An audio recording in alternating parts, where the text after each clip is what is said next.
Welcome to the MMA Podcast. It is April 18th, episode 39. We're going to start this show a little bit differently. The situations like the kind we're given this week really offer no guidelines, and as we've built up relationships with a lot of people, and I kind of feel like we're a community, and I feel like it should be addressed. The bombings this past Monday at the Boston Marathon, this affects all of us. It's not about Democrats, Republicans, it's not Team Jones or Team Sonnen. Rivalries fall to the wayside. And what makes sports great and why I really love sports is the community involved. We learn how to root for each other, how to pull for one another, and the collective strength in every single sport, whether it's MMA, in your training camp, or team sports, that collective strength is essential. The initial reaction from Monday's events is to recoil, and we can agree it was tragic, and we'll always remember what happened, and we will overcome it. We are going to do an MMA show tonight. We're going to keep it lighthearted, and we're going to joke.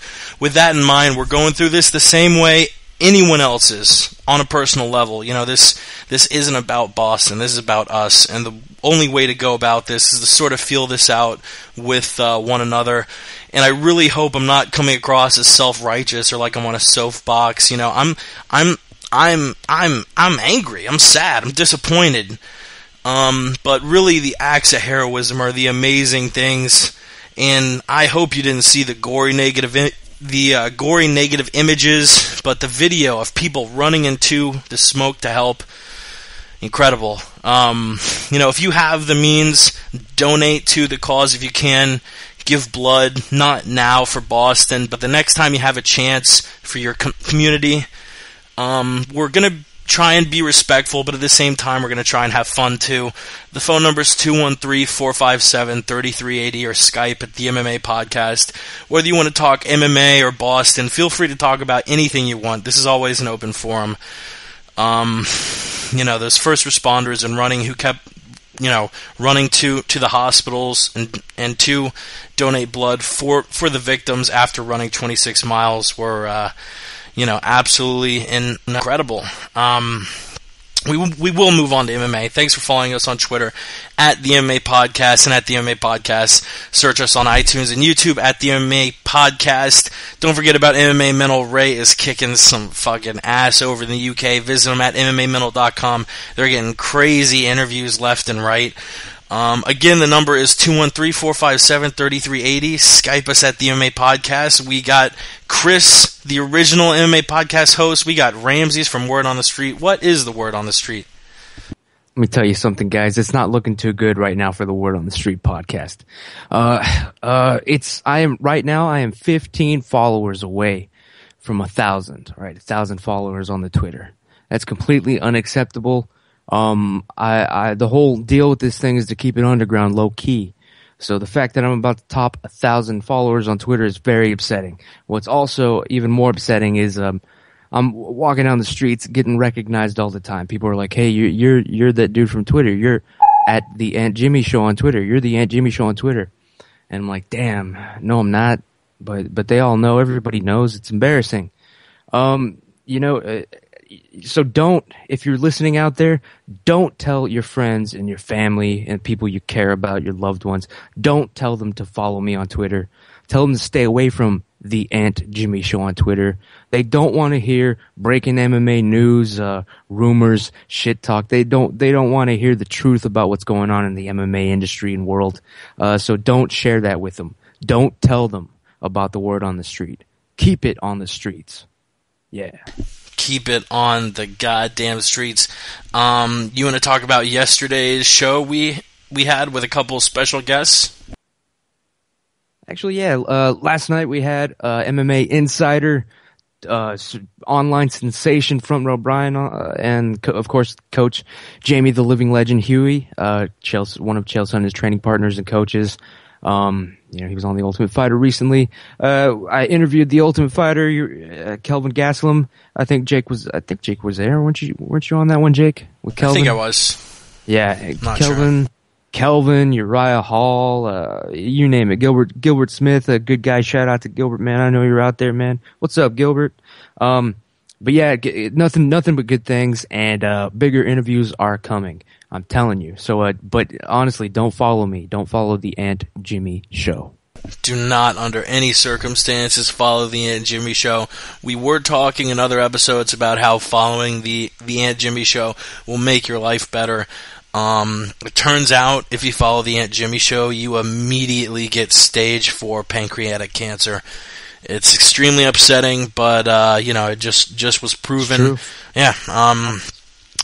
It's a sad world we live in, but we will go into MMA. Chris, what's going on with you, by the way, sir? Hello, everybody. It's good to be back, man. I'm just kind of in a meat coma, fired up the grill tonight, so I'm feeling good. I'm feeling ready. How much meat did you digest? I'd have to say, me personally, a good sized steak. I mean, I'd say about a pound's worth of steak, man. Some bread, some sauce. It's fucking delicious, man. That's delicious. Mike Dolce is fucking putting a gun to his head right now listening to this shit. Yeah, he should do that anyways. And Brock Lesnar is licking his lips. Definitely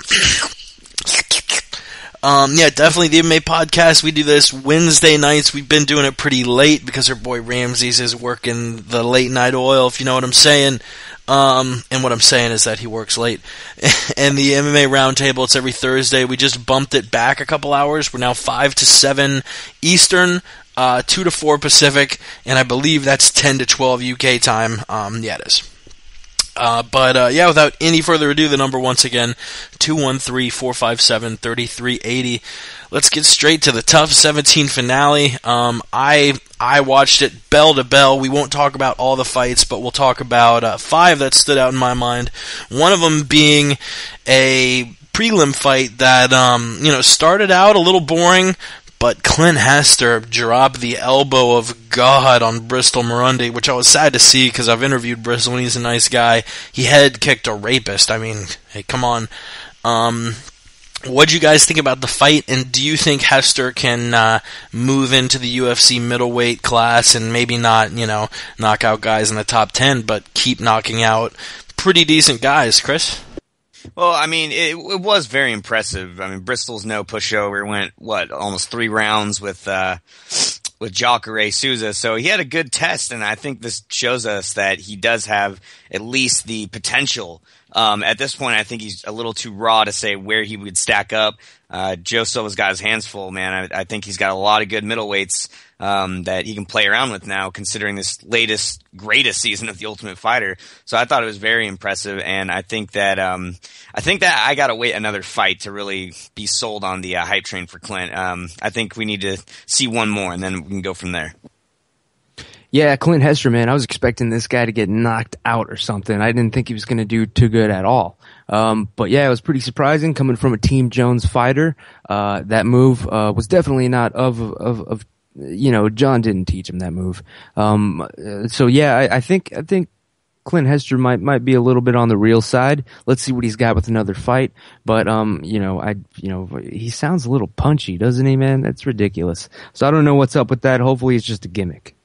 Yeah, he definitely did sound a little bit punchy, but let's hope, because I think he's pretty young, right? I think he's in his early 20s. I'm not sure how old he is. He looks young, whatever. We will move on to another young guy, Black Travis don't crack. Black Don't Crack. I just got a disturbing text from our friend K-Pro on the MMA Playground talking about my voice, and I won't read it on air because it's very unsettling. Oh, but, come on, man. You sound fine to me. What's going on here? What's he accusing you? Is he accusing you of the cigarette thing? I'm going to read this. Let me see. Your voice on the MMA Podcast right now makes me want to get naked, roll around in honey, and have sex with a female midget covered in gravy on Tough 18 co-ed. Oh, Jesus, man. I thought he was going to say something was wrong with your voice. This is just totally... No. I apologize to the audience. I didn't know it was going to go gay. Coming in strong with the laughs, though, homie. I don't think it went gay. I mean, he said he wanted to have sex with a female midget, which if you do know Kyle, he has a fondness for the female midgets, especially the black female midgets. And now that I've read his text on air, I'm sure I'm going to get a fucking crazy amount of lewd text as the podcast goes on. We will move on to the heavyweights. Travis Browne defeating Gabriel Gonzaga. Before we talk about the end of the fight, because it was a little bit of controversy at the end, Travis Browne landing some shots that some people, including Gonzaga, thought were illegal. What'd you guys think of the fight, Chris? This fight, it was a kind of like, we saw it coming from a mile away. I mean, as far as the ending, I thought it was a little ridiculous. It's not a slight against Brown. I think he was just in the moment doing his job. Kind of like that, Sakara match. I forget who he fought, but someone blasted him in the back of the head. It might have been Cote. Can't remember. But, yeah, man, I think that Brown is on the upward swing in his career, and Gonzaga's been on the downward path for a long time, so it doesn't surprise me at all. Yeah, the fight was all right. As far as the ending goes, clearly a couple of those shots were illegal, but what I just wanted to say was funny was how after the fight, whenever anyone was questioning it, the response was, well, he was already knocked out by the time those two illegal shots landed. So what the fuck difference does that make? What are they talking about? Like, if you knocked a guy out, and then, the fight's over, but you keep punching him in the back of if you just leap on him, and for some reason the ref doesn't stop you, you keep punching him, the fight's already over. What? Like, they're not going to disqualify you for that? It was a little bit of bullshit. I think it should have been probably a no contest, man, because it was just clearly illegal at the end there. It was all in the heat of the moment, I understand that, but we're too close to call. He might have done something, who the fuck knows if he hadn't gotten knocked out, which I think he got knocked out by an illegal shot. I think so. If you're going to make any fight a no contest, this is iffy. Make that Andrei Arlovsky-Anthony Johnson fight a no contest. I mean, the dude broke Arlovsky's jaw 5 minutes and 5 seconds into the first round, and they still haven't changed that. Yet Gonzaga thinks he's going to get this turned into a no contest, which the point I think a lot of people were making in saying that he already knocked him out was that it's the ref's responsibility to break him up, and he did. I watched it.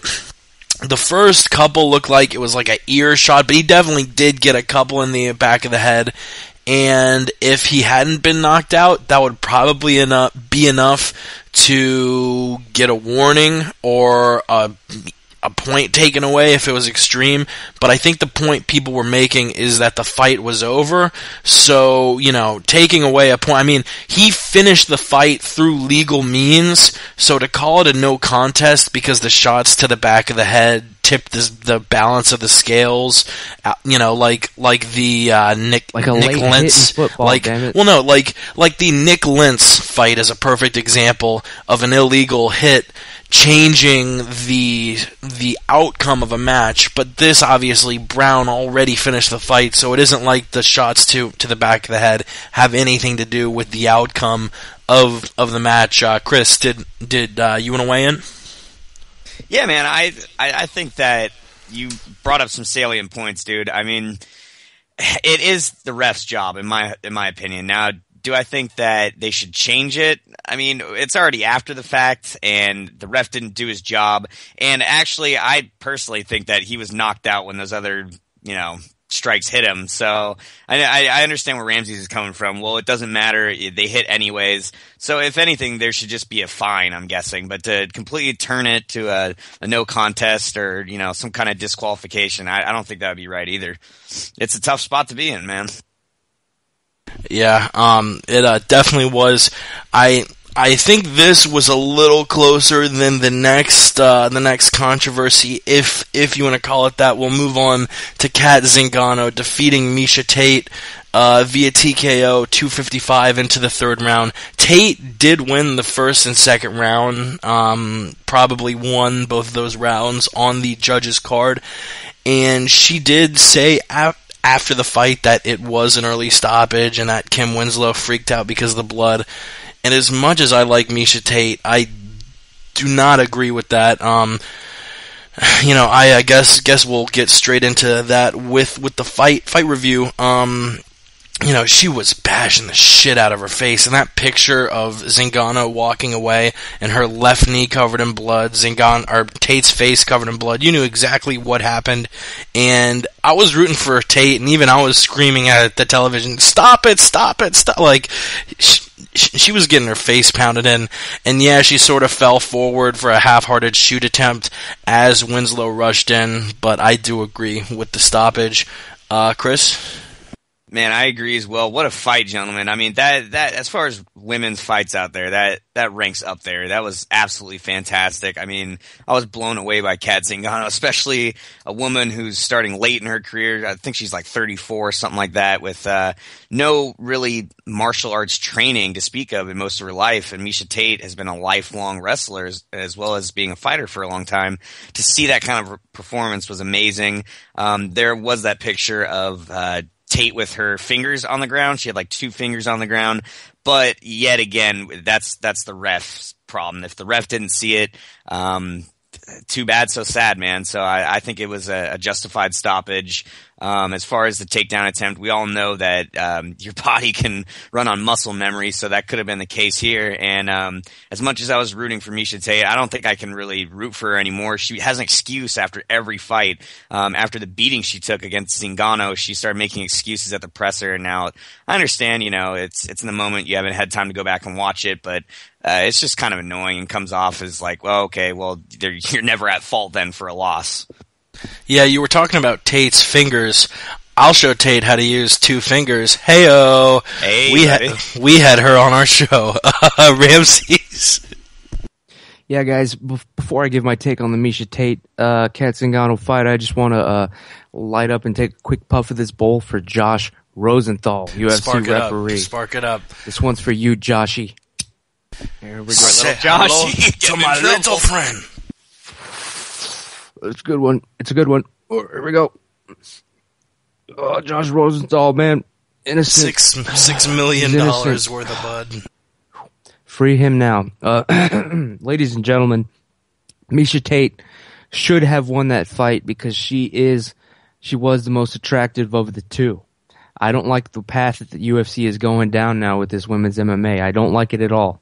Sooner or later, you're going to see a day where a beastie is the champion of women's MMA. It's not going to be a cute little blonde all-American girl. It's going to be a beastie.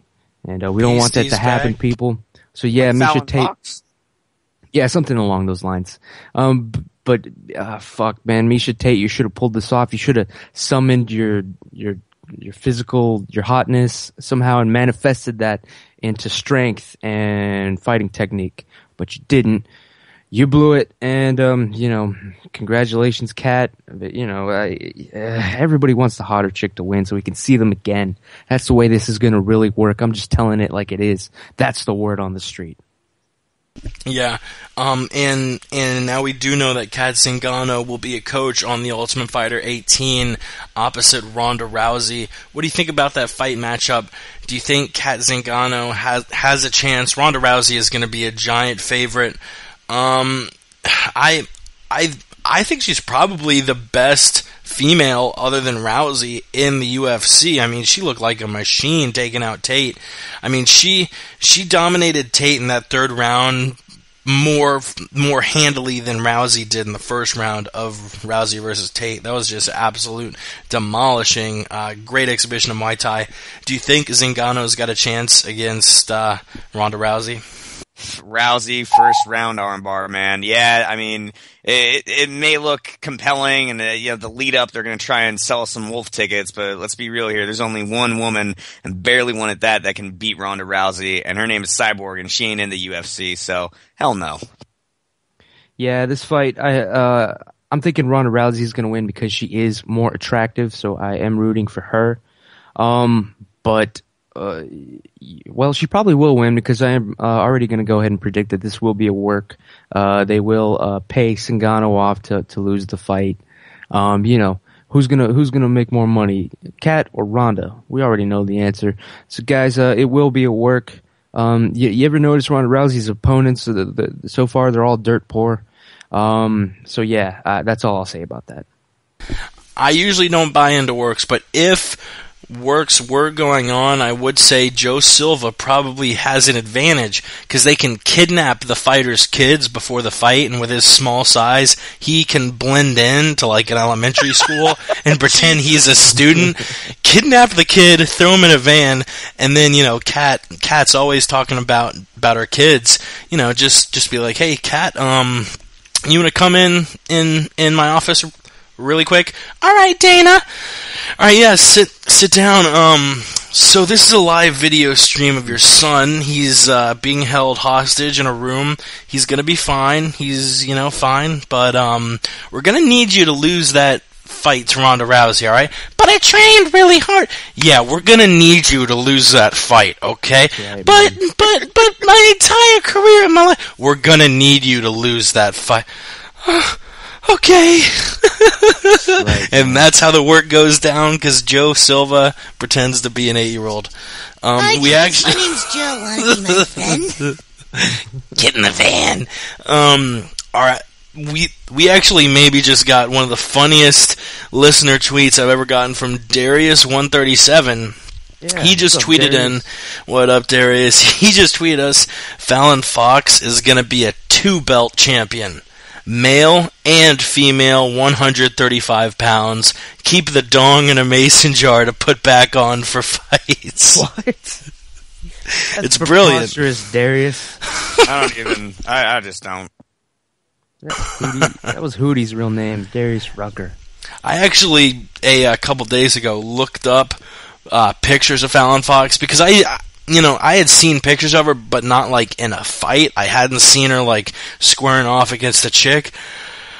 This woman, I'm not gonna get into it. Yeah, it is some scary shit and some shit where I wholeheartedly agree with people like Rogan who protest this. I don't know if I go as far as Meathead Mitrione. I think everyone's got a right to do whatever they want, but come the fuck on. That's some crazy shit. Back, man. Beastie's back. We will move on, and I'm gonna gloat for the next fucking few years calling Kelvin Gastelum upset in the semis and the finals. He beats Uriah Hall via split decision. I think most people gave him the first round and the third round and the second round to Uriah Hall, and he did get the split in his favor. Giant underdog. What'd you guys think of the fight? I mean, we saw sort of a side of both guys we'd never seen. We had seen the grit from Gastelum, but we hadn't seen that much of it. And from Hall, he had put together the most impressive season we've seen from anybody on The Ultimate Fighter, and he didn't win the season. What do you guys think of the fight, Chris? Man, this Kelvin kid, I'll tell you what, I wholeheartedly think that he is a fantastic fighter. I mean, it goes to show you that in the format of The Ultimate Fighter, you have these guys who only have a couple of days to train. They don't have a full training camp to really get inside the mind of their opponent. So for Kelvin to have a full training camp, come in there against Uriah, who also had a full training camp, and to pull off that kind of performance, it was absolutely amazing. I honestly didn't think that Kelvin had a chance, but that kid has some stones, man. I thought it was a fantastic fight, and I think both guys are going to have good careers in the UFC. What about you, Ramses? Yeah, look, guys, I don't mean to name drop here, but Kelvin Gastelum is a personal friend of mine. Shout out to UKG. What's happening up there? Look, I had this fight dead even. This fight was a draw as far as I'm concerned. It should have gone to the fourth round. Fight Metric had it dead even. I don't think it was strikes apiece. I don't think it was scheduled to go for if it was a draw. No, they said that during the fight. Oh, really? Actually said that during the actual fight. I think I had the fight muted. I was like watching midget porn or something. Yeah, well, yeah, that was the rule. And it totally should have. I don't know why they didn't. Maybe it was a fucking time concern with the TV shit. I don't know, but I'm happy that it ended where it did because at that point I think I see where you could give Kelvin the edge. But I hope they'll fight again. But I think Kelvin's dropping down a weight class or some crap. Or I don't know. We'll probably talk about that a little bit later. Sorry. But yeah. Definitely a great fight. But I'm telling you, this fight was a draw. That's the word on the street. We're actually going to talk about it now. Kelvin decides to move down to welterweight. What do you think about that move, Chris? That is a great move. I think that he is on the smaller side. Now, it's worked for some guys, Lombard, Paul Jarez, a lot of guys out there that their frame is suited, but I think that he was just a little too bulky. I think if he cut down, he would have an extreme physical presence at welterweight, so I'd totally support it. Yeah, definitely. He's gonna be pretty dominant moving down. I just hope he has discipline. He does. He is a big fan of McDonald's chicken nuggets. He's got to beat that. He's got to get Mike Dolce to just live in his fucking mama's house with him. But God bless him. I think he will be dominant. Yeah, he sort of reminds me of like a 2011 Rick Story. He's got the tools, still a little green, but the more, if he really can sharpen those tools, he'll be a dangerous welterweight, and sort of fits into that welterweight mold of a gritty guy with powerful stand-up, which could use improving, and he's got wrestling to back it up. That's really what you need in the welterweight class. I also wanted to talk before we get to the main event. Uriah Hall saying he was just trying to have fun. The fuck? He looked like he did not look like the like the tough beast, like the aggressive fighter we saw fight Adam Sella, Bubba McDaniel, and whoever the fuck else he knocked out. Just didn't look like the same guy, and his comments afterwards proved it. I mean, he sort of alluded to the fact that it was weird that that he had been training with Gastelum and he was friends with Gastelum, etc., and sort of overwhelmed by the whole, thing of being the tough beast. What do you think about Hall just saying he was trying to have fun? Well, I mean, you can make not excuse you can have reasons for a loss, and if that's what he feels, that's fine. Well, then try to have less fun. Try to be a little more serious. I think that his performance is based off of two things: a fired up, well-trained Kelvin Gastelum, and the fact that, let's be real, guys, he did not throw his normal arsenal of kicks that we're used to seeing out of the guy, and I think that's probably because he was worried about the takedowns from Kelvin. Yeah, Uriah Hall was visibly shaken coming in. If you just play the fight back right where he's just they're introing him, it's a zoom in on his face right in the octagon. You can see his lips are trembling. I honestly thought he was going to shake the mouthpiece out of his goddamn skull. He was a nervous wreck, man. It was ridiculous. And yeah, that you saw that in the fight. It translated. He wasn't confident enough to throw his John Jones shit, man. He wasn't confident enough. But I think he'll shake it off. He'll never be that nervous again. I mean, that's goddamn impossible, man. He was a train wreck, but he still managed to look good, in 3 or 4 instances. But never a whole round. Damn shame. Definitely.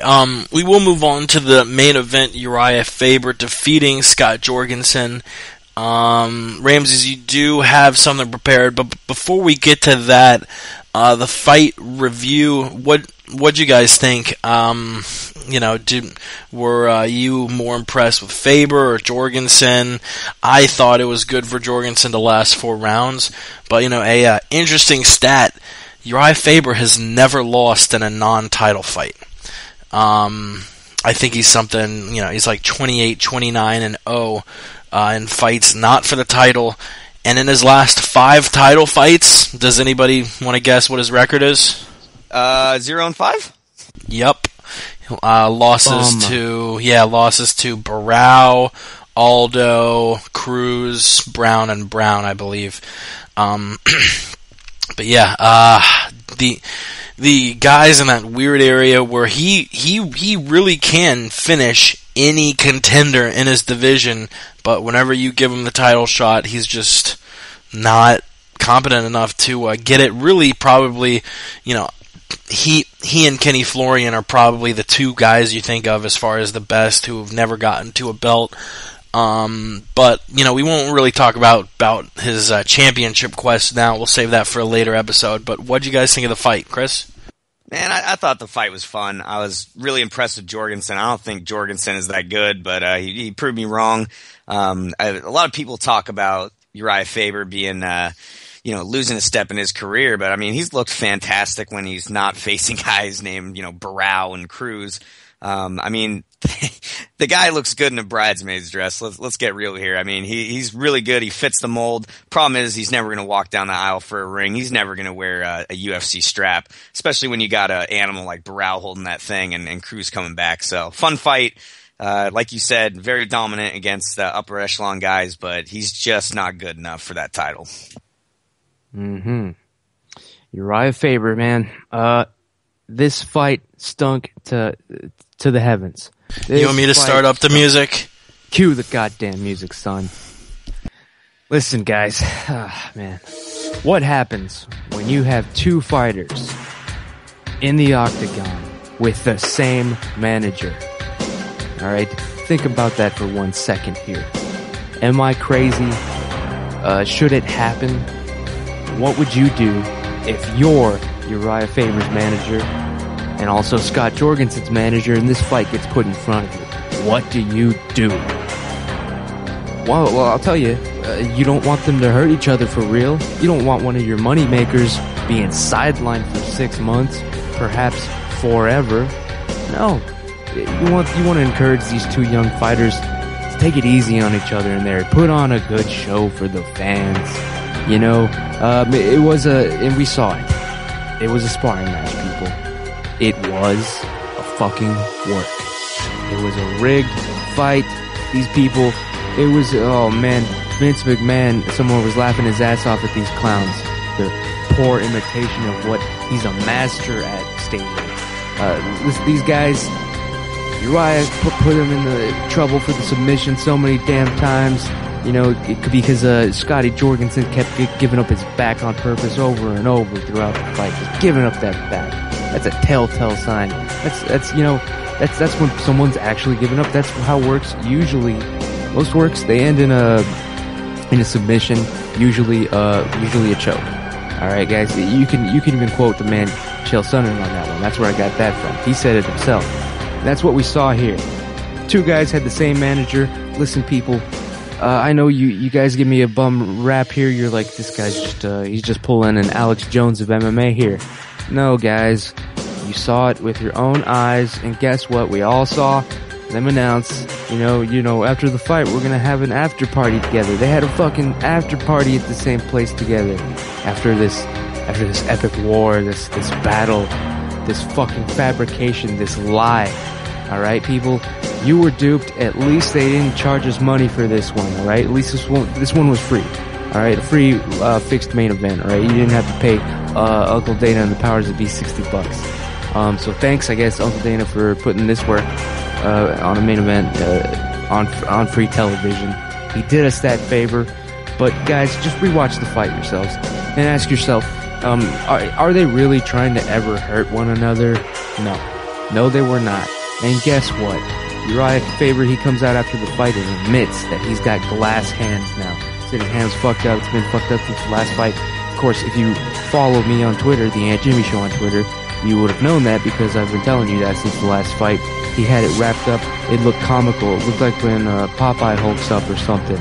His glove was that size, man. It was ridiculous. That's what you guys have to look out for in MMA these days. It is a business, like Dana White keeps repeating. It's time to wake up to this shit. These people had the same manager. It was a work. They partied afterwards together. Because guess what? They both got fat envelopes here. Don't believe the hype, people. You gotta see through this. This one was a gimme. Alright, people? That's the word on the street. Back and to the left. Back and to the left. Powerful words from the resident conspiracy theorist, Ramses. You smelling anything fishy coming up at the UFC on Fox 7 card? I honestly, there's only one fight that matters to me this month. I honestly do not know who is fighting this weekend. What? Dude, it's a big card, my man. If I think about it, I can manifest it. Cormier is fighting, right? Frank Mir? Yeah, and Ben Henderson. That's right, Gilbert Ben Bendo. Melendez. Yeah, Nate Diaz. Okay. Yeah. And Nate Diaz, come on. Get the clown out. Oof. All right. Well, we will get to that card at the end of the show, but right now, first and foremost, it is time to get to the news.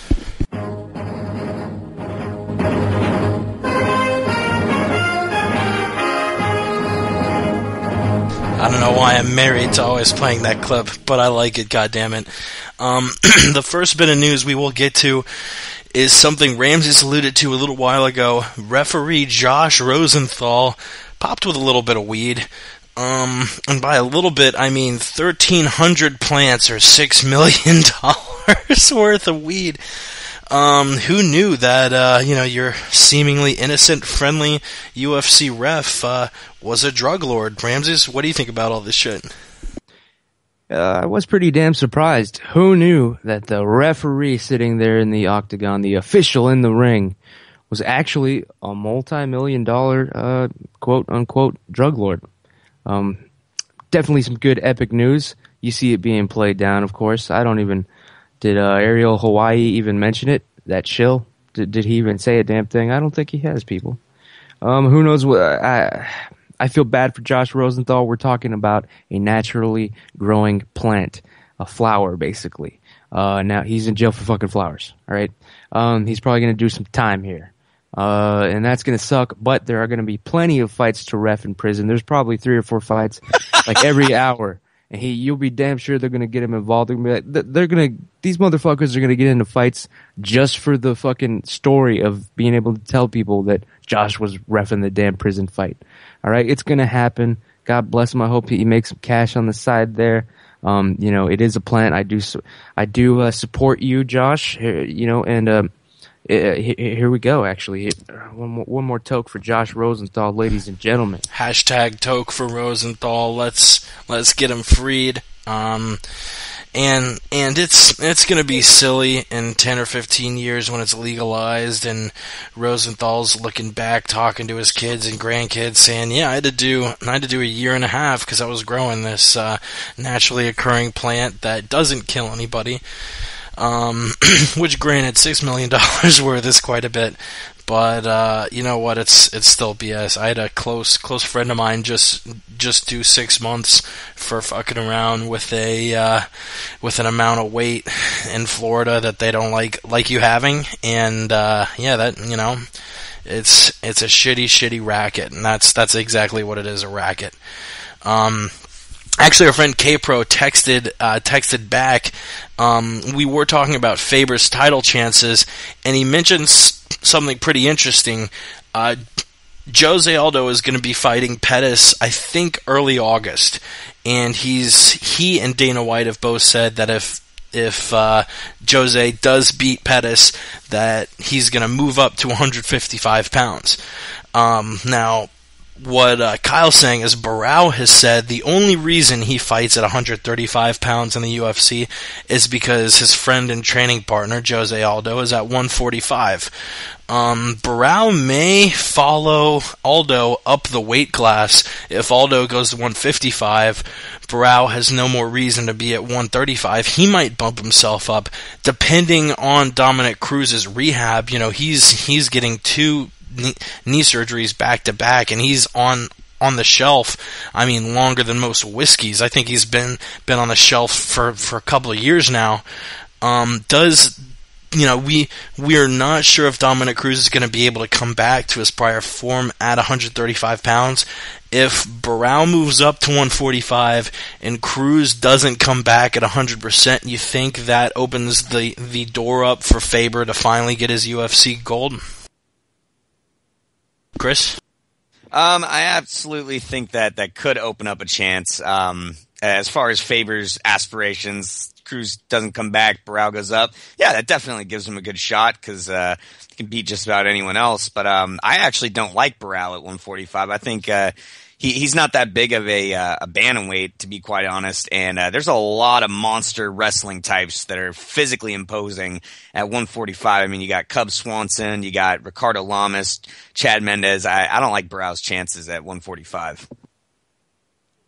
Renan Barão, I think he's about due for a beating. He didn't look too impressive in his last fight. As far as Uriah Faber, I'm done with him. I hope. I just hope he does something else with his life. All right, I'm not going to wish some major injury on him, but I hope he moves on from the UFC. Barão, he'll be a player for a long time, but I think he's going to drop the belt any minute now. He's not very popular at all. He's not selling any fucking tickets. It's over. You're crazy. Renan Barão is one of the top 10 pound for pound fighters in the world, and Jake's been saying it for years. Yeah, I'm not going to quote him. I actually pulled up an article, and this is from Renan Barão himself. I used to fight at 145 pounds, but when we closed the deal with the WEC, our trainer decided that I needed to fight at bantamweight because I would never be champion since Aldo had been there forever. He wanted another champion on the team. And then he went on to say, actually, I'm naturally the same weight as Aldo, but I cut more to make weight. I think I would actually suffer a lot less. I sacrifice a lot by cutting. I'd be able to eat a little bit better and relax a little bit more. I think the weight cut is what makes me the most nervous going into a fight. I get very neurotic. I would be much more relaxed. So he's really sounding like he would want to move up, and he is a small 135er, but if he really is dropping that much to get there, maybe a move up is in order. And like K-Pro said, Faber may finally be the top dog by virtue of outlasting the other top dogs' health and weight cuts in the division. And he also wanted me to pose a question to you and Ramses. Do you think Faber wipes his chin front to back or back to front? Chris? I think he's all natural. I think he just lets it fall out and crust up and dry up and then fall off his chin. I don't see Faber as much of a chin wiper. An outdoorsy type, Ramses? I'm disgusted by Uriah Faber. He is a fucking shill for the UFC, a company man. He works fights. I have no respect for you, Faber. You and your stupid face. Get out of here. Another serious issue. Do any of you guys ever use baby wipes to wipe your bottom? Never. Not once. It's a good time. It is a good time. I don't do it every now and then because I don't want to spoil my self or my anus. But, if you're feeling frisky, if you got a few dollars in the wallet, you're looking to spend, you're walking by the baby wipes aisle, maybe check over your left shoulder, your right shoulder, throw it in the basket, bring it to the old baño, and you will have a pristine bottom after using some baby wipes. Obviously, the baby wipes are for the final stage. You aren't wiping like a fresh dumperoo out on the first wipe with a baby wipe. But, wipe yourself as normal, and then once you're all squared up, whip out a baby wipe, and you will literally be able to eat food off of your own asshole. It's wonderful. How Japanese of you. Oh, yeah, I'm always serving sushi on my butt. Moving on, we touched on Rosenthal. Our next bit of news, which I know Ramses is hot and bothered, so I'm going to let Chris start first, because I know, Ramses, whatever you say, I don't know if anyone's going to be able to follow it up. But John Jones, acting kind of strange, he gave Chael Sonnen the silent treatment. If you watch the Tough 17 finale, like they usually do for upcoming fights, they'll pull out a couple fighters, and they'll either be amicable with each other or be giving each other the dead eye. But you had Sonnen and Jones on, and they asked Jones, "Hey Jones, what's up?" And he kind of gave a one or two word answer and looked down, didn't make eye contact with the camera or Chael or anything. It was kind of bizarre. Chael was being Chael. He actually wasn't that disrespectful. He was trying to pump up the fight, and actually at the very end, because he noticed Jones was sort of looking down and not engaging him whatsoever, he sort of gave John an opening to be friendly. He said, "Yeah, and if you're gonna watch this fight for nothing else, watch it to save Olympic wrestling," because obviously Sonnen and Jones are wrestlers, and that gave Jones the opportunity to look up and give a smile. He kept looking down like I'm gonna say it, like a bitch. And then he comes out saying, "Oh yeah, trash talking does nothing to promote the fight." If you listen to last night's Tuesday podcast, Word on the Street, with Front Row Brian and Jamie Huey, I think all of us were kind of at a consensus that John Jones may have been drunk. He didn't want to say many words when he did.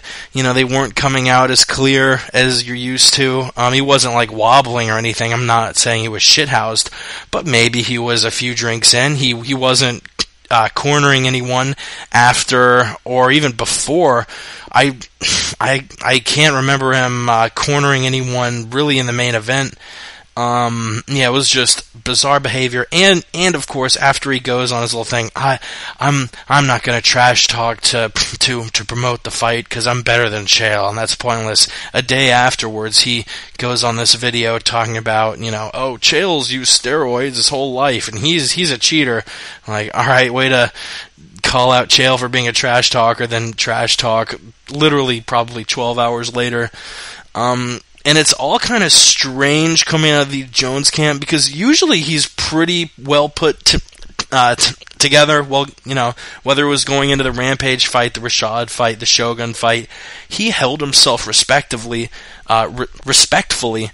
In this fight, he's not done the same. Sonnen's obviously gotten to him. Obviously, he has things he's going through with his personal life. He had the recent DUI crash, etc., etc., etc.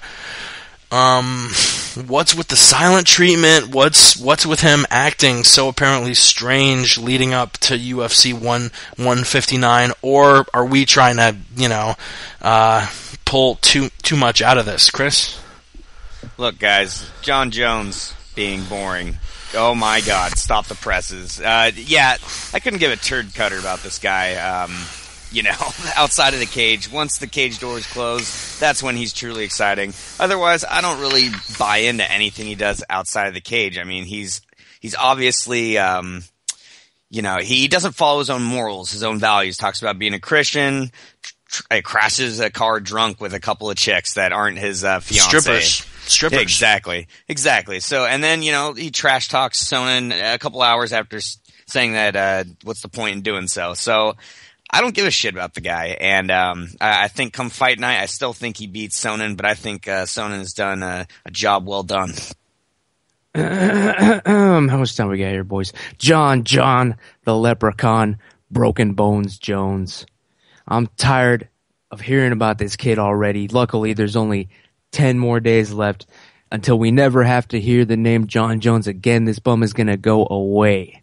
And look, John, I know he's sitting there listening to this podcast right now. He's on his 12th beer. We have millions of listeners. Actually, I think, let me look now, we have 4.7 million people listening right now. Definitely. One of them is Johnny Bones Jones. I know you're listening, and I just want to say to you, Jones, I don't know what you're doing here.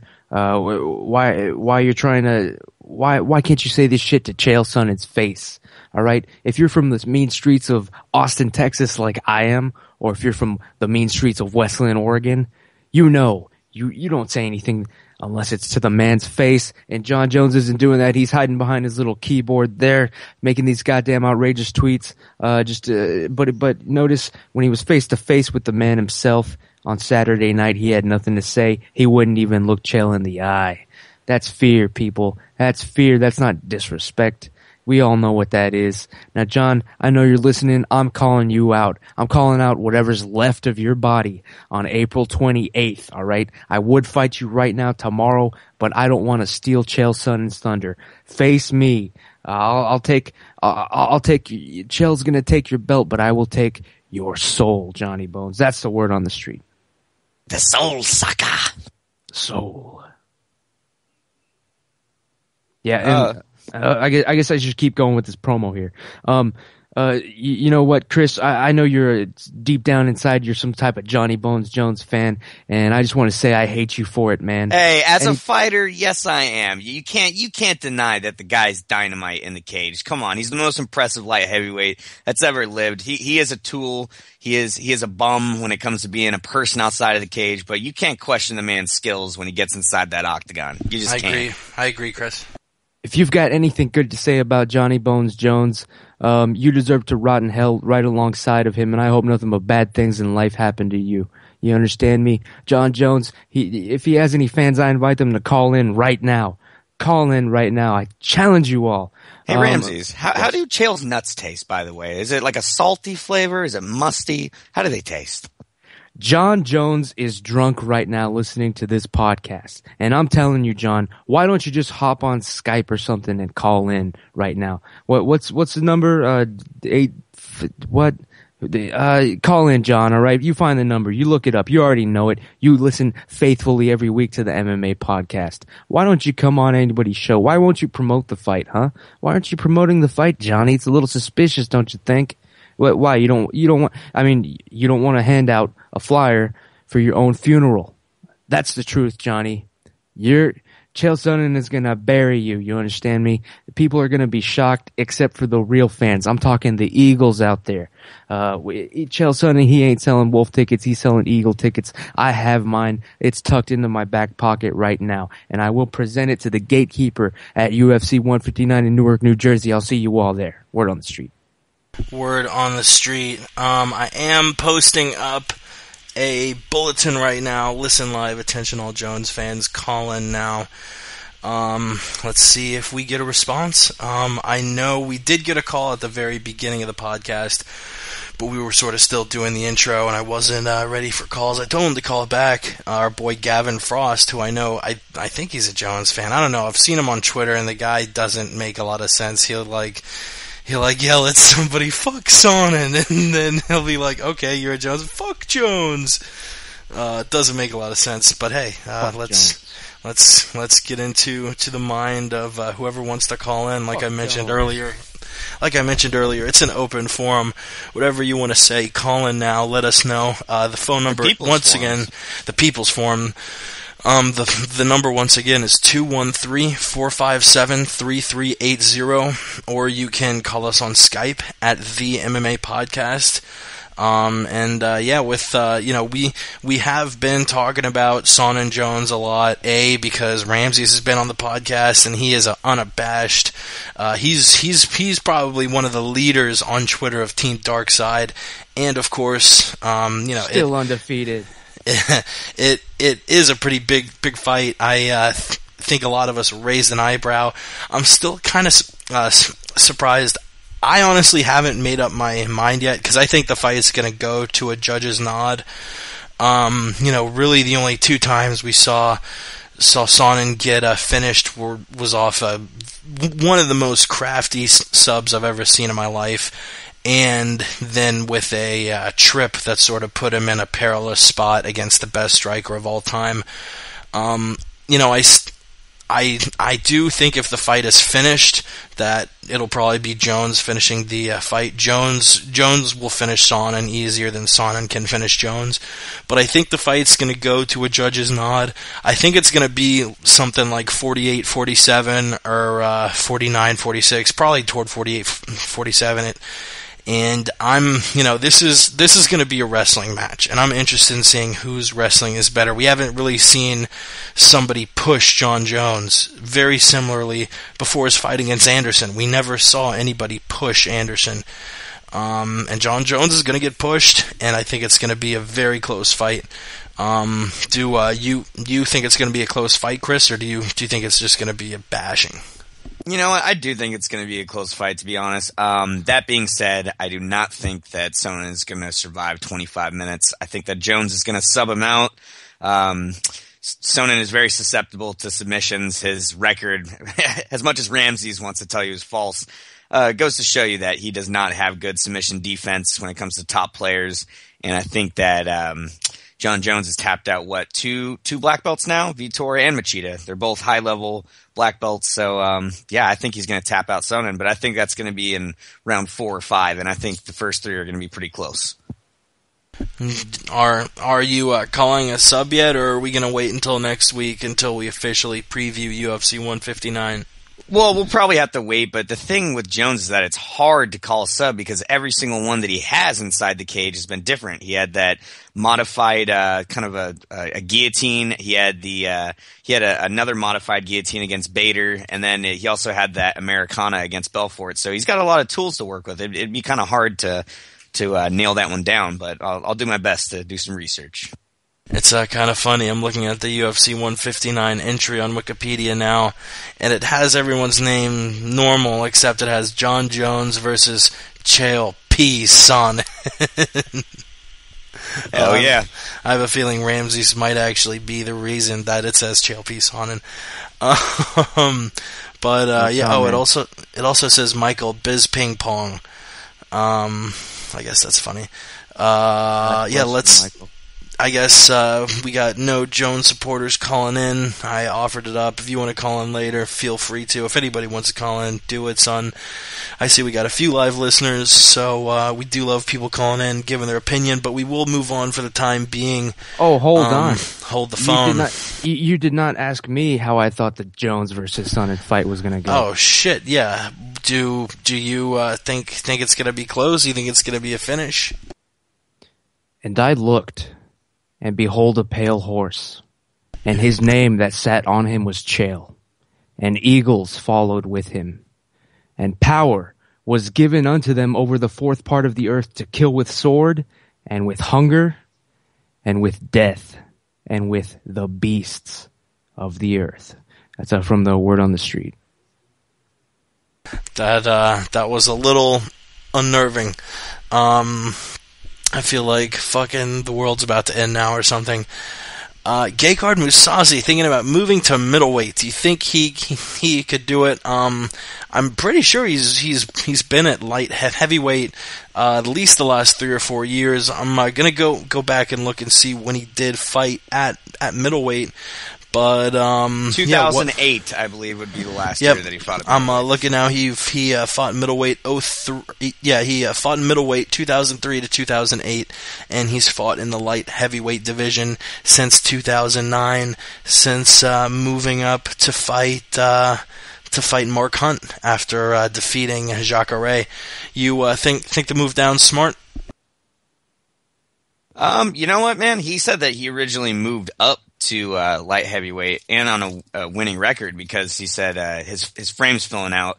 I think he was actually better at middleweight. I mean, he was in the top 10 in the rankings, so whatever's healthiest for him, man. I think he can make a lot of waves at light heavyweight, but he seems more suited for some reason at middleweight. So yeah, I support it. John Jones is the person, allegedly, who turned in Josh Rosenthal for the weed shit. He's mentioned before that he sells out all of his friends. I used to tell my friends when they would have weed, oh yeah, all day.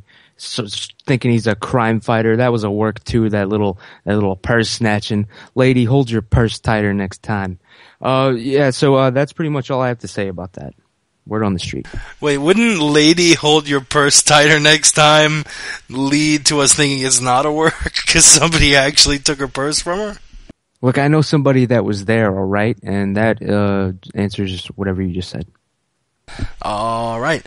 Yeah, I do agree with you, Chris.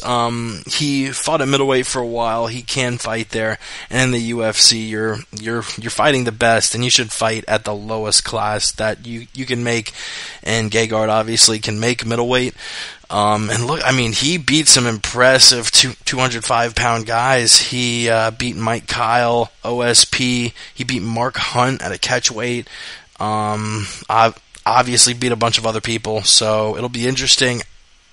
Jesus Christ, out on middleweight, I think he's top 5 in the UFC. I think he's just as dangerous as a guy like Vitor Belfort. Do you agree, Chris? Are we talking about Gegard versus Belfort? Sorry, I kind of zoned out there for a second. My bad, dude. Yeah. I think that would be some lightning in a bottle, man. I mean, they're both. I think he's a top 5 middleweight. Yeah, I definitely think that's a fight I could rally behind. I like it. But more about John Jones, Ramses, if you could. John Jones is the worst thing to happen to America since 9/11. Damn. But I wanted to say something about Vitor. He's also a bum, man. I'm done with that guy as well. Him and John Jones, they're probably going to end up fighting each other with the rematch with nothing on the line this time, the way it should have been in the first place. Johnny Bones Jones, you got nothing left, son. We know that right arm is just bum as hell. You're worried about it. It keeps you up at night. That's why you're tweeting about Chael being on the TRT, on the fucking DL his whole career. You want to have an excuse ready for when he fucking buries you. You understand me? He's worried about it, people. That arm, hopefully Chael, he won't play nice this time. Maybe, Anderson Silva cheated last time against him. What goes around comes around. Chael's entitled to a few cheats himself.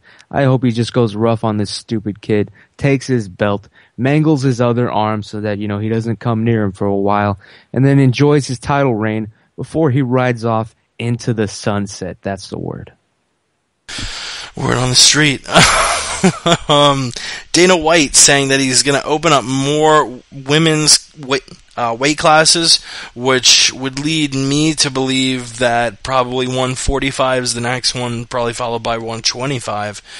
Because he said more weight classes, so he's obviously buying into the women's MMA thing. That Zingano Tate was that was such a great fight. I guess that, means we'll probably see more women, including Cyborg, coming into the UFC. Do you think they should open up the women's class to have multiple belts, Chris? Man, I really don't agree with it. I think that at this point in the game, they have the perfect weight class. I mean, it's a weight class where we can have competitive women. I think that other women's divisions aren't really needed. I mean, we just barely got this one rolling, and there's no one in that division. They don't have a lot of contenders, man. So I think you need to build up on that one division that you just started up, and then, maybe a year, 2 years down the line, sure, open it up, man. But I think that's a little too much too early. I'm going to keep it real here, guys. I think the weight class should be moved from 135 to 125, because let's face it, these girls are coming in there looking a little chubby, all right? It's a little embarrassing. I don't want to see girls fighting if they're stepping in the octagon looking like a prime Shogun Hua. Enough is enough. Uncle Dana, move it down to 105. Move it down to 105 pounds. That should be the division. Ronda would look a lot hotter. Trust me, guys, all right? Let's just move it down to 105 so we can see some, attractive women in the octagon. Because these girls, it's getting a little piggy. Just a little bit. I hate to say it. Yep. Oink. Oink, oink. Damn, that's pretty harsh, but I see where you're coming from, I guess. I don't know. I feel like the women's class, yeah, alright, maybe have 2 or 3, but don't open up the men's class anymore. It's just the dilution of belts you see in boxing. You have fucking, 90 belts in boxing. Oh, he's, Pacquiao, he's holding 18 belts. It gets stupid. But I think the way we have it now in the men's class is good, and for the women to have more classes makes sense.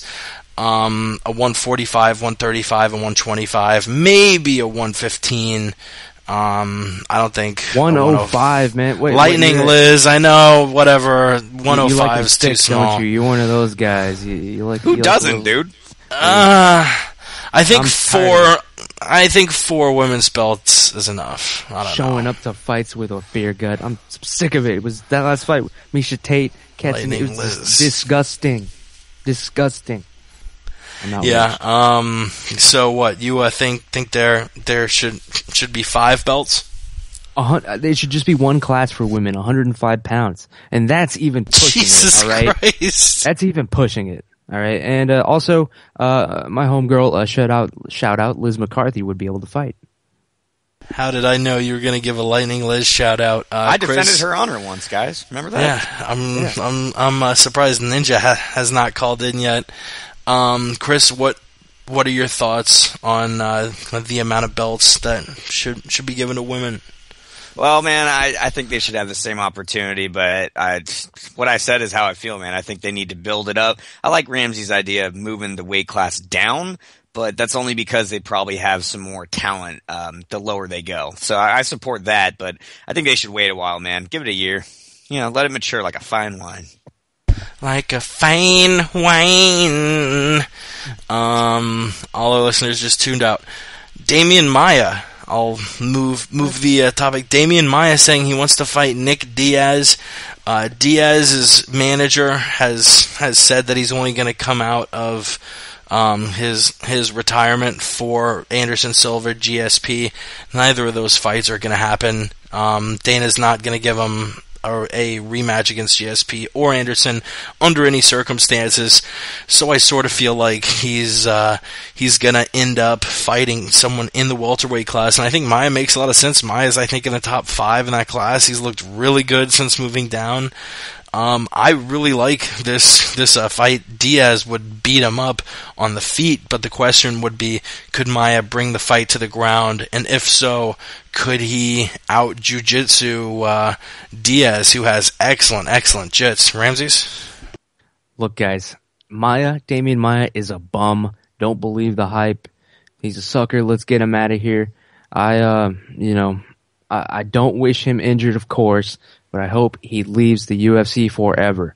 All right, let's face the truth here. He's got to win, quote, win over, the people's champion. And let me tell you the truth about that fight, right?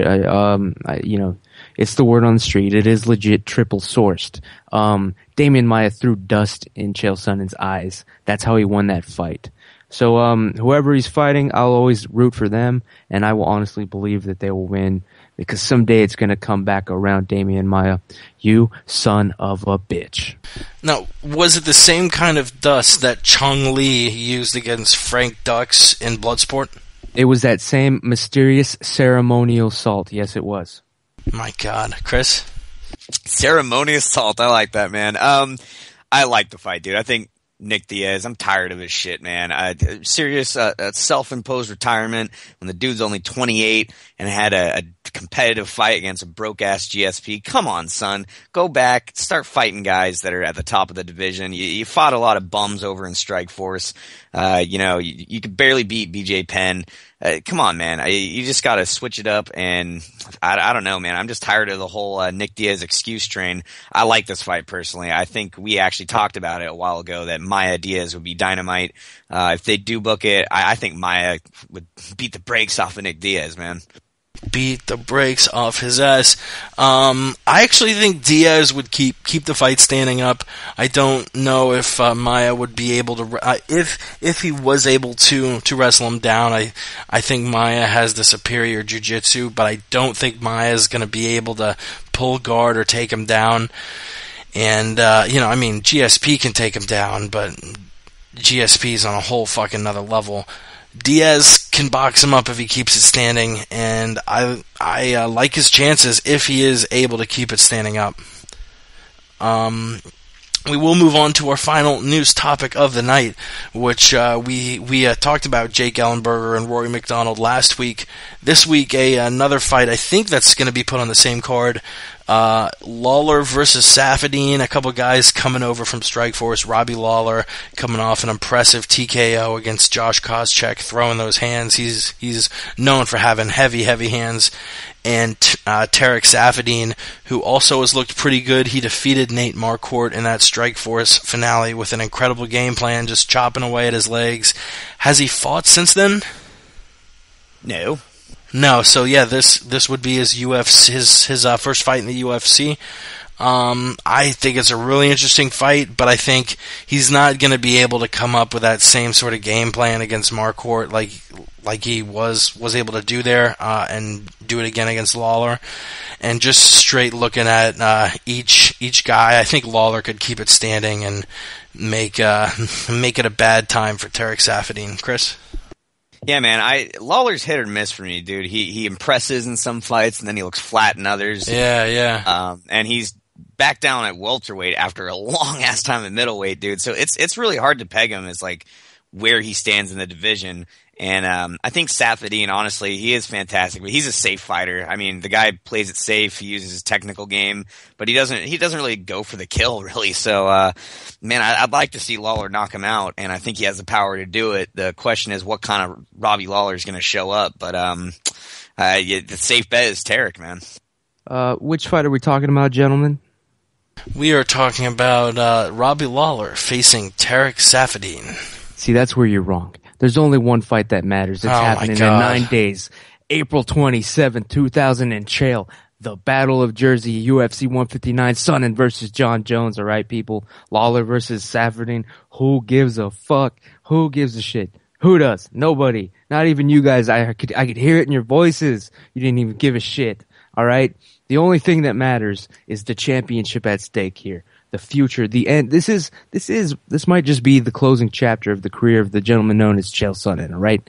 This is epic. This is going to be the end of the champion, the next prodigy known as John Jones. This is going to be the end of him, all right? And I mean this in all seriousness. I'm not even joking. John Jones is a big gun fan. He's always tweeting pictures of him, with all his guns and all his guns at home. I seriously hope if anyone out there is listening, take away his guns on April 27th. That's all I'm going to say. It's going to be total devastation, annihilation, Chael Sonnen all the way. Damn, your excitement for UFC 159 is palpable, and I gotta respect the shit out of that. When Ramsey's peak, you'll feel it. Oh, you will feel it. Win or lose, I'm kind of worried that after UFC 159, you're just going to be drained. You're going to miss 3 weeks of podcasts in a row, being in a hyperbaric chamber, just trying to get back to 100%. If Chael Sonnen wins, yeah, you won't hear from me for a while. I can't even say it. If something happens that is not him winning, I will leave Twitter and podcasting forever. Jesus Christ! So we're not going to see Ramses. That sucks. That's right. It will be the end. That's it. It's going to be the end. Jesus, you're getting kind of harsh there. I guess that finishes up our news topic. So let's hit up a quick 10 solid seconds of sports before we get to the UFC on Fox preview. The LA Lakers somehow make it in the playoffs, but face a great obstacle in the first round. The San Antonio Spurs. Adam Scott beats Angel Cabrera in a playoff to become the first Australian to win the Masters. Baseball in their way. My Rays don't look too good. The Blackhawks and Penguins continue to tear up the NHL. All right. That was fucked up. Alright, UFC on Fox 7, the preview. We're going to cover the top 5 fights from it. There are a couple close fights I like on the card. Carmont Larkin, Means Masvidal, Dillashaw versus Hugo Wolverine. Benavidez is going to roll through some nobody. But we're only going to stick to the top 5, and that's the main event of the preliminary card on FX, and then the main card, which will be on Fox. I'm actually going to miss this card because I'm going to be at a fucking wedding, but hopefully they'll be playing, I'll watch it somehow, but yeah, it kind of blows. But yeah, we're going to start off with that FX main event, which is Chad Mendes taking on Darren Elkins. It's the most mismatched fight on the card. If not the Benavidez versus Ewan Yora, or however the fuck you say his name, fight. Yonana. Chad Mendes minus 800 on Darren Elkins, which basically means if you bet $8 on Chad Mendes, you're only going to make a profit of 1. That's how much of a fucking favorite he is. And I don't think he should be that much of a favorite. I think Elkins has had impressive fights, and if he comes in there looking like he's looked in a couple of fights, he could pose problems for Chad Mendes. But I do think that Mendes is going to win this one pretty handily. Ramses? I'm sick and tired of people overhyping and talking about the reach of John Jones. Chael Sonnen is going to neutralize and get within that reach. Why? Because that's all he fucking does and practices. That's all he's wrestled with and done since he was 4 years old. He knows how to get within that reach. It's game over there. What do you think about Mendes Elkins, though? Mendes. Word on the street. Chris? Powerful, man. Yeah, I definitely got Mendes in this one. Get ready for some wrestling, boys. No need to save Olympic wrestling. You're going to see a lot of it come Saturday night, but I think Mendes just has the better all-around game. He can actually finish some guys, whereas Elkins probably couldn't finish a plate of fettuccine Alfredo. Yeah, the first fight on the on the welterweight card, man, I really should have laughed there, but I was looking at the thing. I didn't realize you made a joke because I was just half listening to you, sort of reading down the list of all the fights. So I'm a douche, but Matt Brown's going to take on Jordan Meehan. I'm actually surprised. Jordan Meehan's a heavy favorite. I think people are underrating Matt Brown. He's looked really impressive in his last few fights. Yeah, Meehan looked like a beast in his last fight, but that was his UFC debut. He's never fought a guy like Matt Brown, and I actually have Matt Brown upsetting Meehan, winning a unanimous judge's nod. Ramses, why are John Jones's submissions overrated? How many times has he won with a submission? What, Vitor? Come on, Vitor. Three or four. Three or four. Juiced, all right. Juiced. He's got nothing. He is a bum. How's he going to submit somebody with one arm? You got to remember that, all right? That's the only good thing Vitor Belfort ever contributed to the world in MMA, when he fucking broke that person's arm in half. We all saw it. And in fact, just ask, if you don't believe me, ask Chael Sonnen. John Jones verbally submitted in that fight to Vitor Belfort. I mean, this whole thing's a wash. This championship belt is kind of a joke, but Chael will take it, all right? He'll take it. Why not? Why not? He's got nothing else to do. That's always been the truth. That's why he's got this fight. Yeah, that's exactly what's going to happen. Brown versus Meehan. Who you got? I used to work with a dude named Matt Brown, and I couldn't stand that guy. I rooted against him every day in life, and since this guy's got the same name, I'm going to root against him here. Jordan Meehan's going to win this fucking thing easy.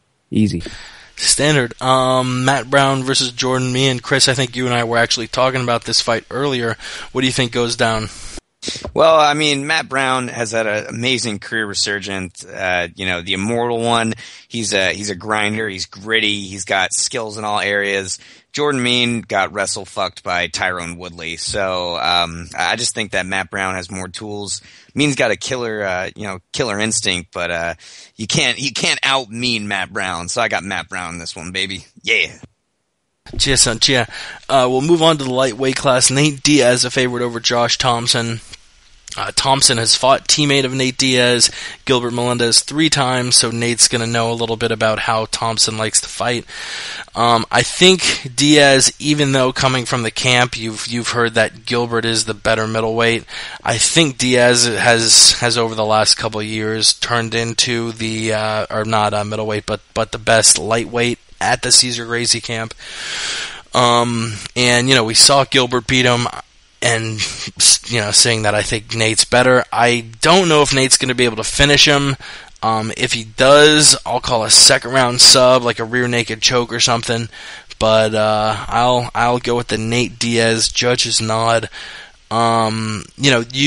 You've got both of the Diaz who have cardio for days, and in fights that go longer, I like to sort of give Nick and Nate a nod for just having that spectacular cardio.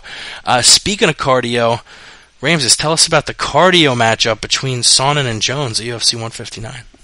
Okay, Jake, you be Josh Rosenthal answering the phone, and I'll be John Jones, all right? Ring, ring.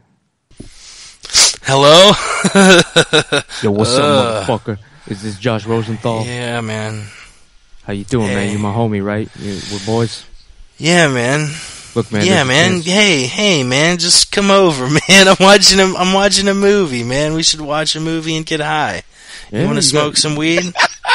you got Xbox or PlayStation? I think I got like the PS3 or something. All right, well, listen, man. Man, I'll be right there. That sounds cool. But listen, I was just calling because of the chance that you might ref the fight between me and Chael, homie. All right, bro. And I just want to say we're friends. You know, I'm the champion right now. I got lots of money, got lots of action going on.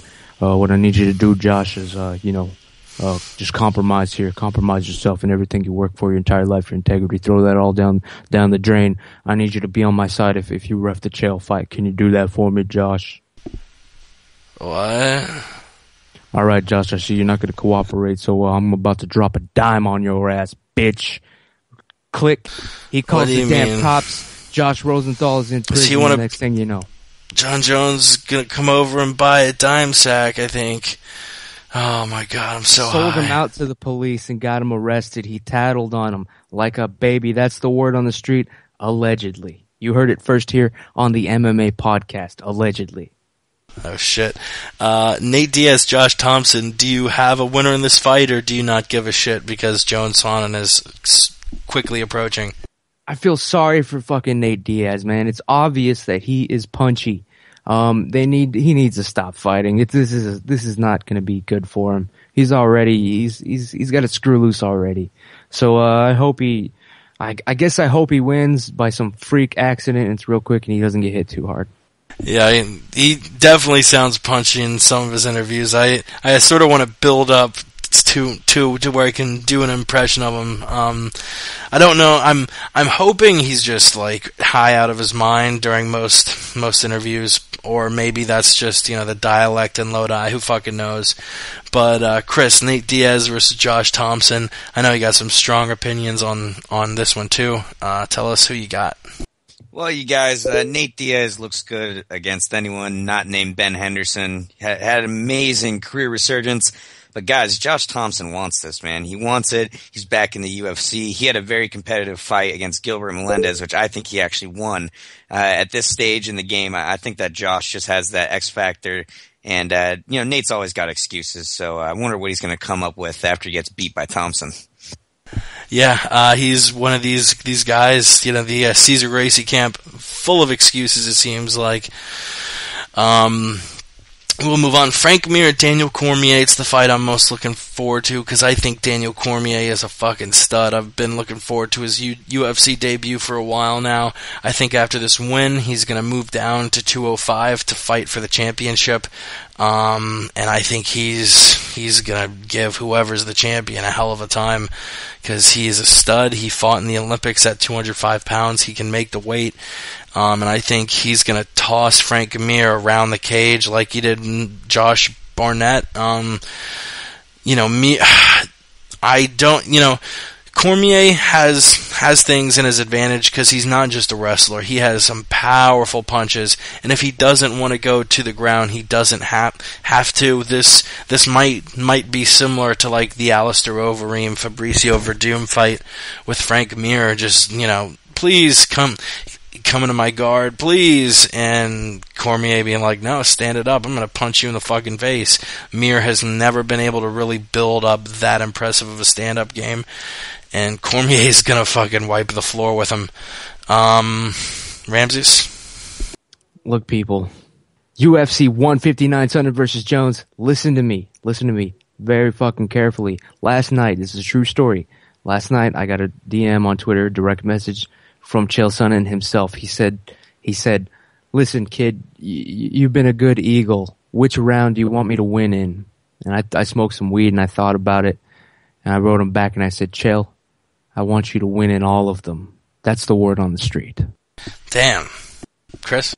Well, you know what, guys? Frank Mir's done. Guy's been done for a while. Came in looking like fat ass actually in his fight against Junior Dos Santos. And I think that Cormier is a stud, like you brought up. Many good points that you had there. I mean, Cormier is the truth. He could be heavyweight champ, but we all know that if Cain Velasquez retains that strap, we're not going to see that fight. So I think the move down to 205 would be amazing. But first, he's got to completely mop the floor with Frank Mir. I don't see it going past 2 rounds, to be quite honest. Started from the bottom, now we're here. Started from the bottom, now we all here. Oh, that song annoys the fuck out of me. It's like, really, man? You started from the bottom. I don't know what that is. I don't want to know what that is. It's that Drake song, man. Started on the bottom, now I'm here. Fucking, like, yeah, you started on the bottom. You were on a TV show playing a dude in a wheelchair when you were a teenager. You fucking gangster. I guess that brings us to our last topic of the night. Benson Henderson facing Gilbert Melendez. Again, if anybody wants to call in, it's an open forum. We'll talk about anything. 213-457-3380 or Skype us at the MMA Podcast. Benson Henderson taking on Gilbert Melendez. First I want to talk about the fight, and then after that, if Benson wins again, what's next for him at lightweight? But let's talk about the fight first, Bendo versus Gilbert. And I think I sort of made the same point when I was talking about Faber versus Jorgensen. In a lot of fights, I can point at, all right, well, this dude's the underdog, but if he does A, B, and C, he could have a chance to win. I don't see what Gilbert could do to win this fight. Benson took Nate Diaz to task, took him apart. Gilbert is not only smaller, I don't think he has the right skill set to beat Benson.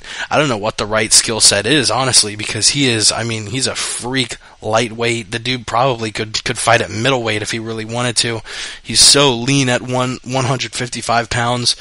Yeah, I'm a big believer in Benson.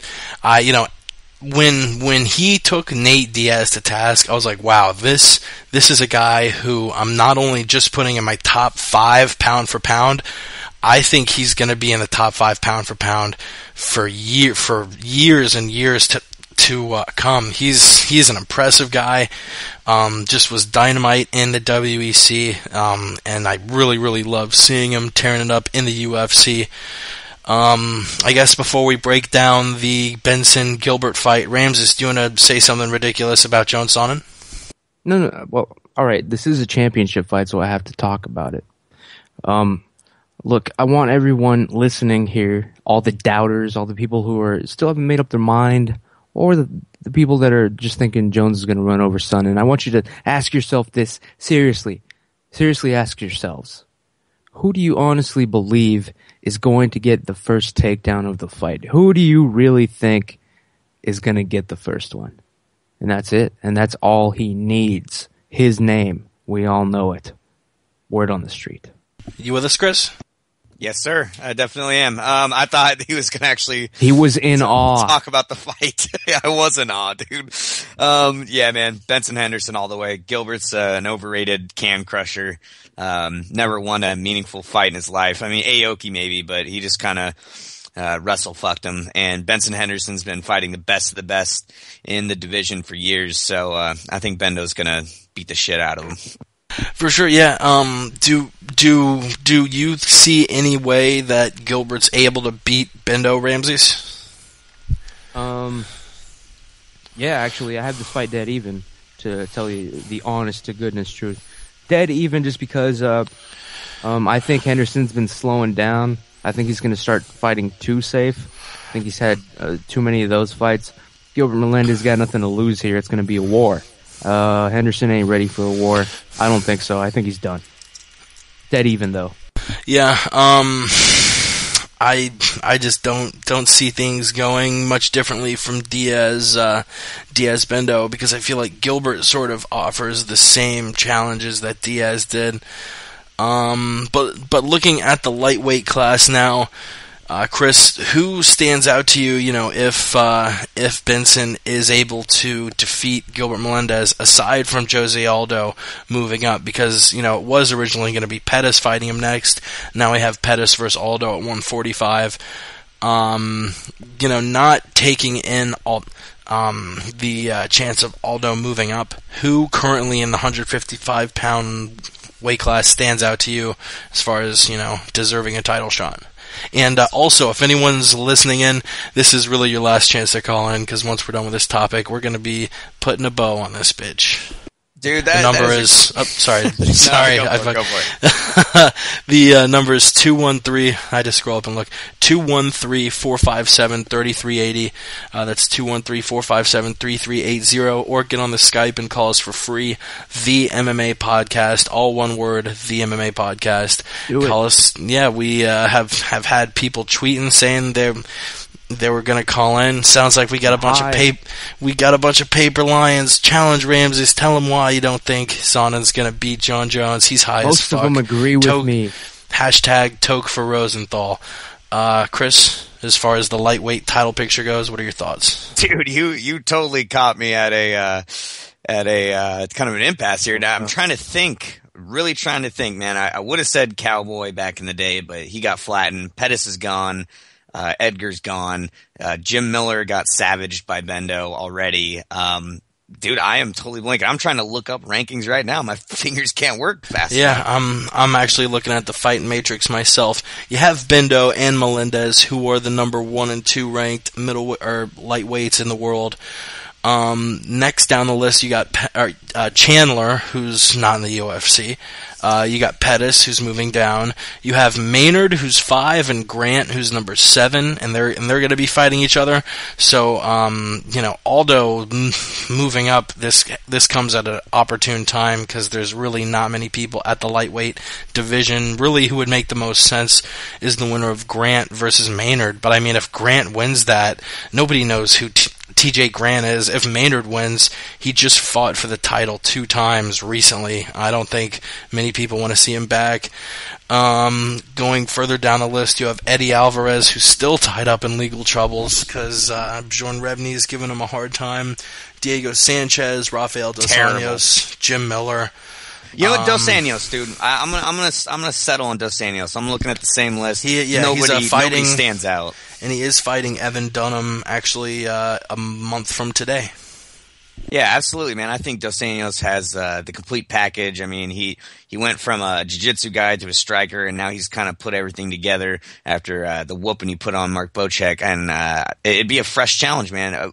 We used to have a stacked division, dude. What the hell happened to this stacked lightweight division that everyone used to talk about, man? And speaking of stacked, Exodus.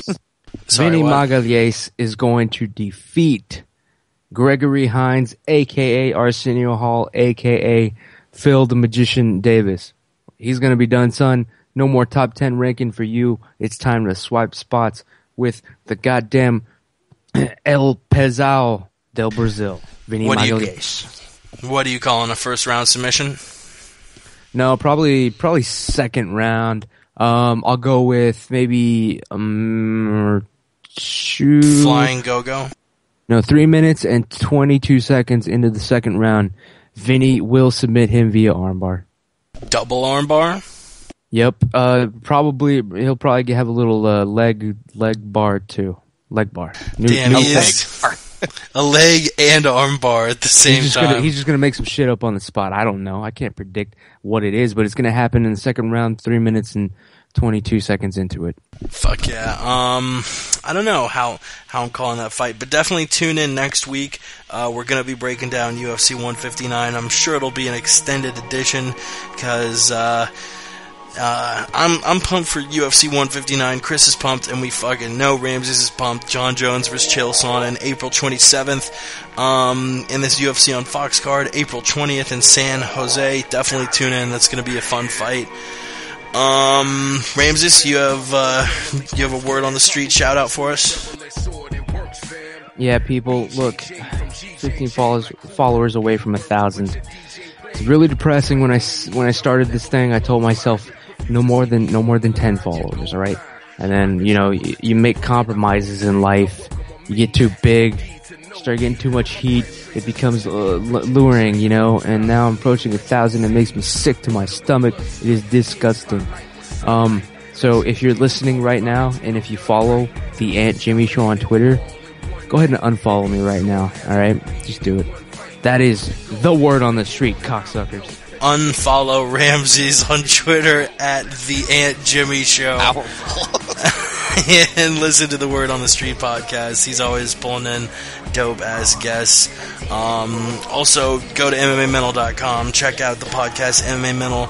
And also the new podcast, Early Stoppage, with our friend Jay Jeans, which I actually was a guest on the first episode of. It was a pretty fun little 30-minute podcast talking MMA and talking about how we started the podcast and everything. But yeah, thank you for tuning in once again to the MMA Podcast. You can visit us on Twitter at the MMA Podcast, themmapodcast.com, like we said before, on iTunes and YouTube. Just Google search or just search the MMA Podcast and we'll pop up. The show's every Wednesday night, 12 to 2 a.m. Eastern time. We've been doing a pretty late night version because our boy Ramses is getting off work late. He's got bills to pay, cocksucker. And the MMA Roundtable, that's an earlier podcast if you want to listen live. That's every Thursday, 5 to 7 Eastern, 2 to 4 Pacific, and 10 to 12 UK. Like I mentioned at the top of the show, I appreciate the shit out of all you. We're a community moving forward.